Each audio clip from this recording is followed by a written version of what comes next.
उर्वारुकमिव बन्धनात् मृत्युर्मोक्ष्यमामृतात्। जय गणेश गिरिजासुवन मंगलमूल सुजान। कहत अयोध्या दास तुम, देव भय वरदान।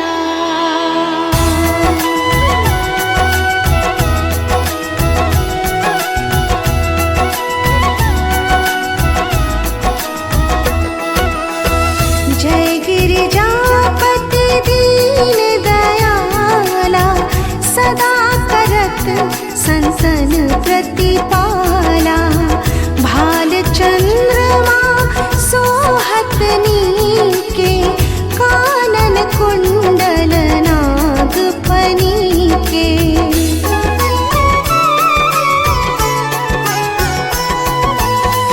अंग गौर सिर गंग बहाए, मुंड माल तन छार लगाए। वस्त्र खाल बाघंबर सोहे, छवि को देखी नाग मन मोहे। मैना मातु की हवे दुलारी, बाम अंग सोहत छवि न्यारी। कर त्रिशूल सोहत छवि भारी, करत सदा शत्रुन क्षयकारी।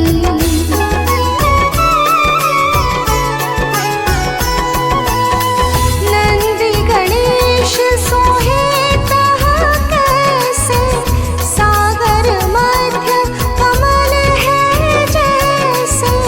कार्तिक श्याम और गणराऊ, या छवि को जात न खाऊं।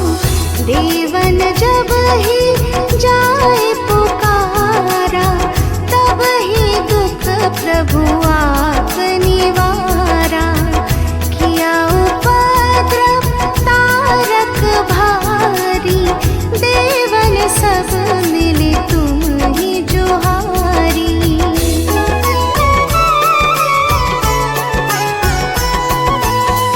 तुरत षडानन आप पठायो,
सोई। कठिन भक्ति देखी प्रभु शंकर, भय प्रसन्न दिए इच्छित वर।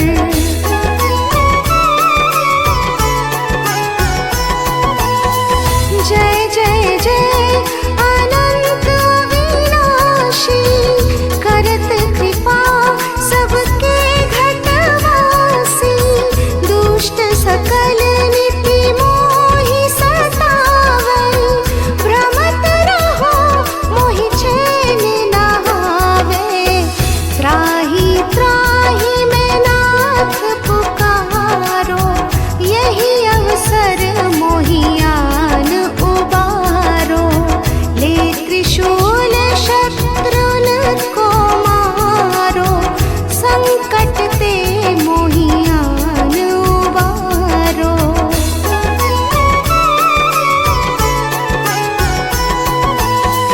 मातु पिता भ्राता सब होई, संकट में पूछत नहीं कोई। स्वामी एक है आस तुम्हारी, आया हरहु अब संकट भारी।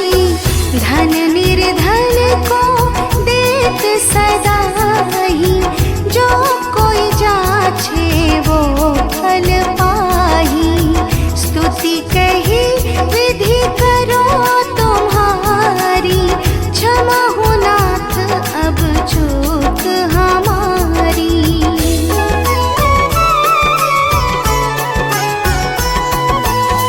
शंकर हो संकट के नाशन, विघ्न विनाशन मंगल कारण।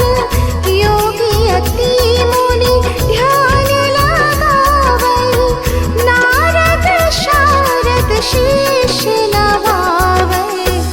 नमो नमो जय नमः शिवाय, सुर ब्रह्मादिक पार न पाए। जो यह पाठ करे मन लाई, तापर होत है शंभु सहाई।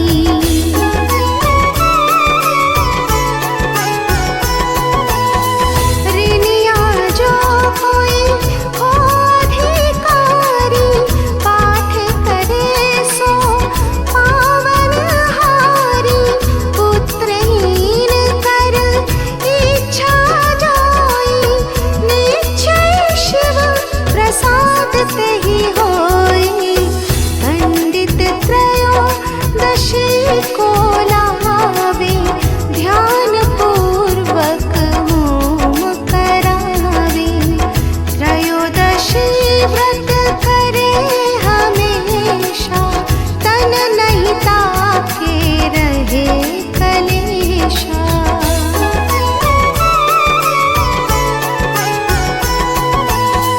धूप दीप नैवेद्य चढ़ावे, शंकर समुख पाठ सुनावे। जन्म जन्म के पाप नसावे, अंत धाम शिवपुर में पावे। कहे अयोध्या आस तुम्हारी, जानी सकल दुख हरहु हमारी। नित्य नेम कर प्रात ही, पाठ करो 40।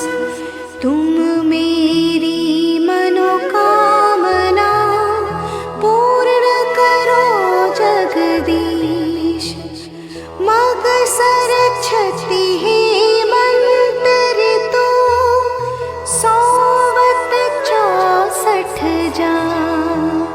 स्तुति 40 शिव ही, पूर्ण कीन कल्याण।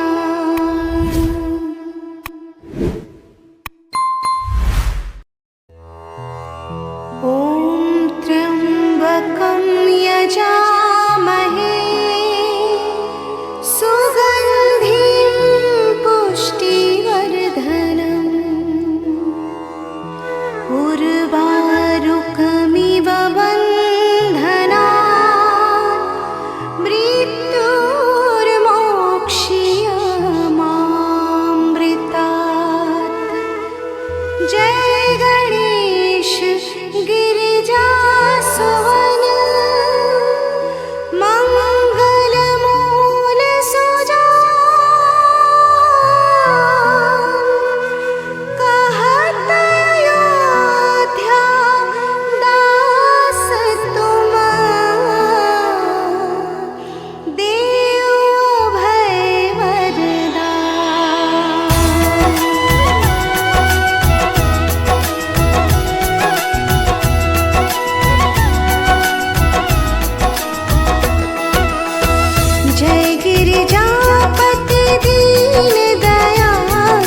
संतन प्रतिपाला।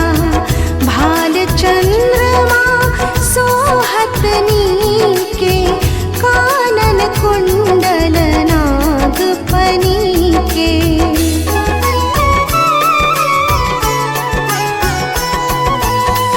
अंग गौर सिर गंग बहाए, मुंड माल तन छार लगाए। वस्त्र खाल बाघंबर सोहे, छवि को देखी नाग मन मोहे। मैना मातु की हवे दुलारी, बाम अंग सोहत छवि न्यारी। कर त्रिशूल सोहत छवि भारी, करत सदा शत्रुन क्षयकारी।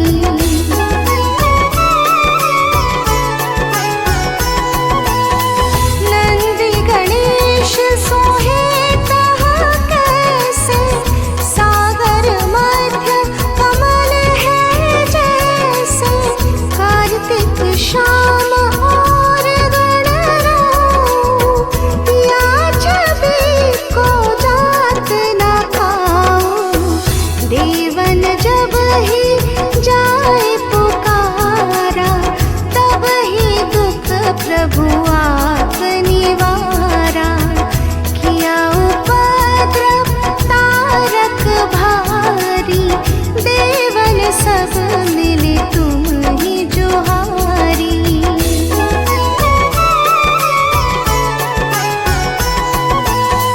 तुरत षडानन आप पठायो, लब निमेष महामारी गिरायो। आप जलंधर असुर संहारा, सुयश तुम्हार विदित संसारा।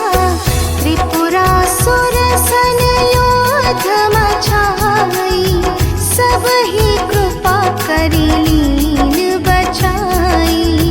किया तप ही भागीरथ भारी, पुरौ प्रतिज्ञाता सुपुरारी।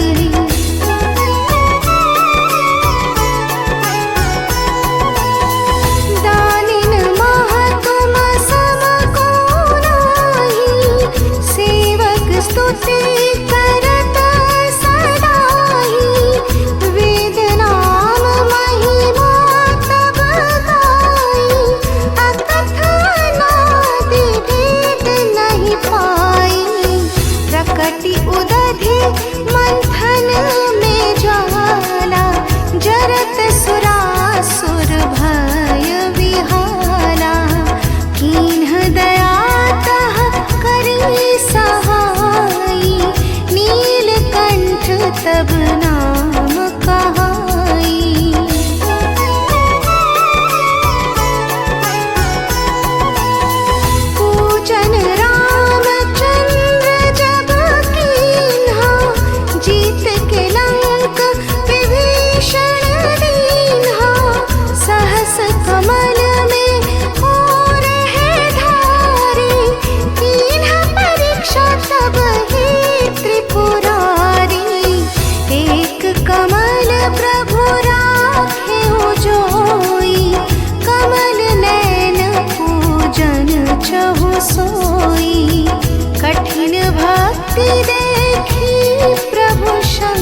धन निर्धन को देत सदा ही, जो कोई जाछे वो फल पाही। स्तुति कही विधि करो तुम्हारी, क्षमा हो नाथ अब चूक हमारी।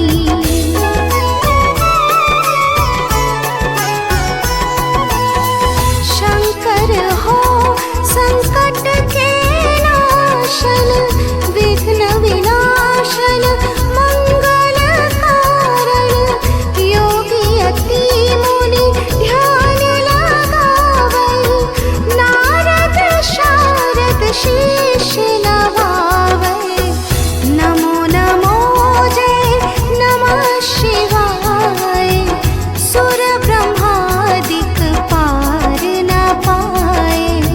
जो यह पाठ करे मन लाई, तापर होत है शंभु सहाई।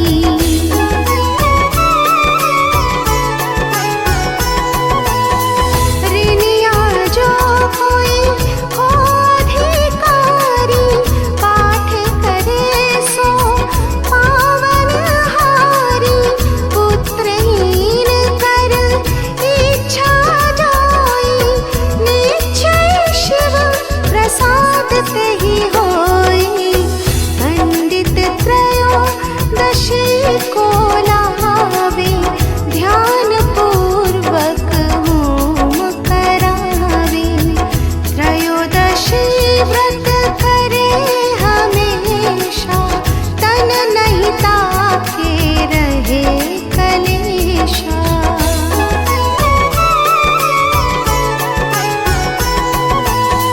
धूप दीप नैवेद्य चढ़ावे, शंकर समुख पाठ सुनावे।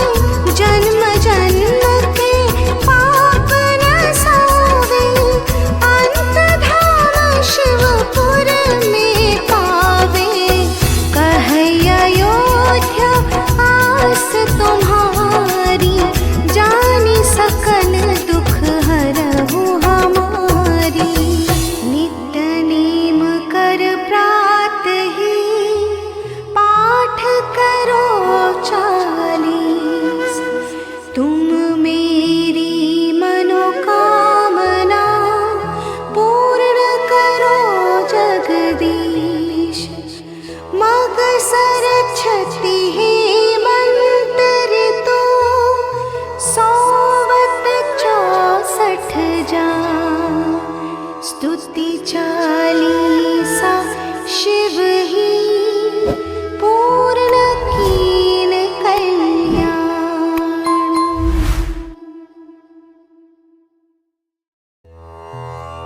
ॐ त्र्यंबकं यजामहे, सुगन्धिं पुष्टिवर्धनम्। उर्वारुकमिव बन्धनात्, मृत्युर्मोक्ष्यमामृतात्।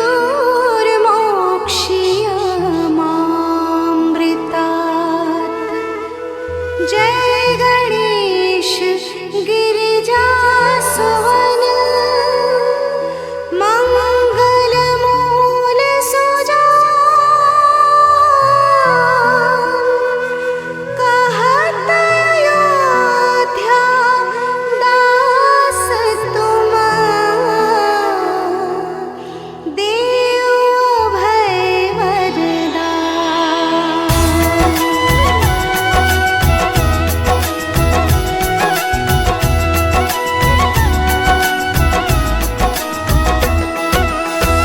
जय गिरिजापति दीन दयाला, सदा करत संतन प्रतिपाला। भाल चंद्रमा सोहत नीके, कानन कुंडल नागफनी के।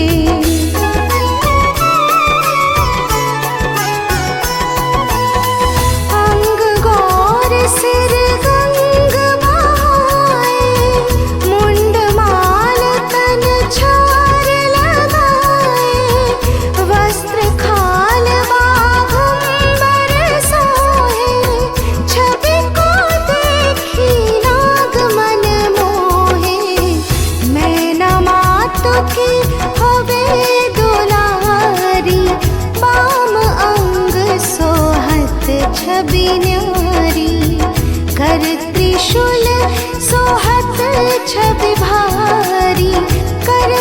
सदा शत्रुन क्षयकारी।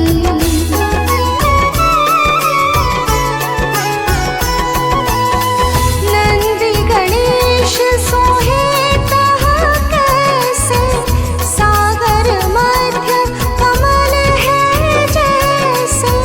कार्तिक श्याम और गणराऊ, या छवि को जात न पाऊं।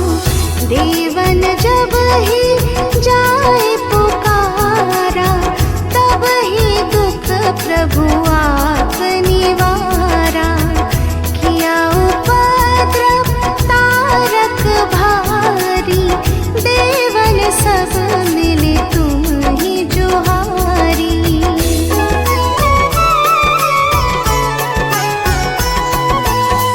तुरत षडानन आप पठायो, लब निमेष महामारी गिरायो। आप जलंधर असुर संहारा, सुयश तुम्हार विदित संसारा। त्रिपुरासुर सन योध मचाई, सब ही कृपा करी लीन बचाई। किया तप ही भागीरथ भारी, पुरऊ प्रतिज्ञाता सुपुरारी।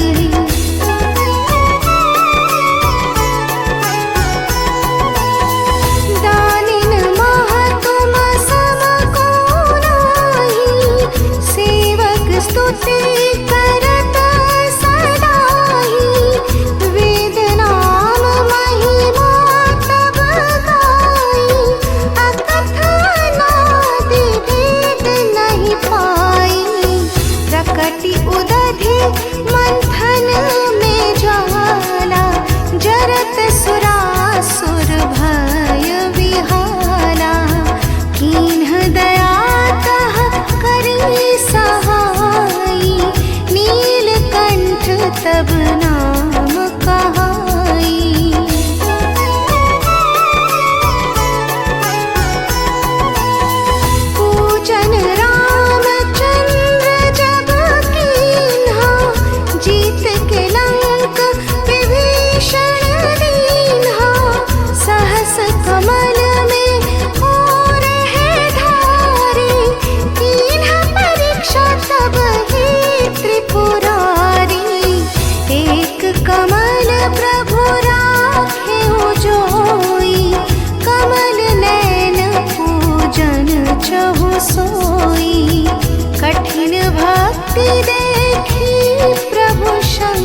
बा